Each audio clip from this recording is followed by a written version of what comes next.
আসসালামু আলাইকুম। সবাই কেমন আছেন? আশা করছি সবাই ভালো আছেন এবং সুস্থ আছেন। আমরা এখন মোটামুটি সুস্থ আছি। আমরা বলছি কারণ আমরা বাড়ির সবাই খুবই অসুস্থ। বাবু, আমি, বাবুর বাবা, আমার আম্মু এবং আমার নানি আমাদেরকে দেখতে এসেছিলেন। উনিও অসুস্থ হয়ে গেছেন এবং আজকে উনি বাড়িতে চলে গেছেন। তো আশেপাশের সবাই অসুস্থ হয়ে পড়ছে, এটা বলার অপেক্ষা রাখে না। কারণ আমাদের অনেক আত্মীয় স্বজনই বা আশেপাশের অনেকেই অসুস্থ হয়ে গেছেন। আসলে এটা হচ্ছে ভাইরাল ফ্লু। তো সবাই একটু সাবধানে থাকবেন, বিশেষ করে ছোট বাচ্চাদেরকে সাবধানে রাখবেন। আর এই অসুস্থতা এমনভাবে ঘায়েল করছে যে আপনি একদম বিছানায় পড়ে যাবেন। খাওয়া দাওয়া সব কিছু একদম কোনো কিছুতে আপনার রুচি থাকবে না, যেমনটা আমাদের অবস্থা।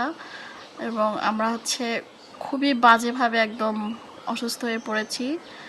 এখন একটু মোটামুটি ঠিক আছে, জ্বর সর্দি এগুলো আর নেই, তবে শরীরটা প্রচুর দুর্বল।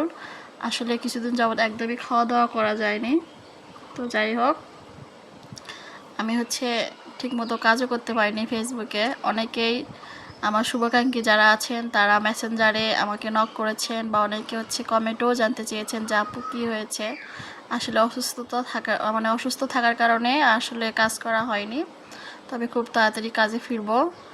সবার জন্য অনেক অনেক শুভকামনা। সবাই ভালো থাকবেন, সুস্থ থাকবেন। ধন্যবাদ সবাইকে। আল্লাহ হাফেজ।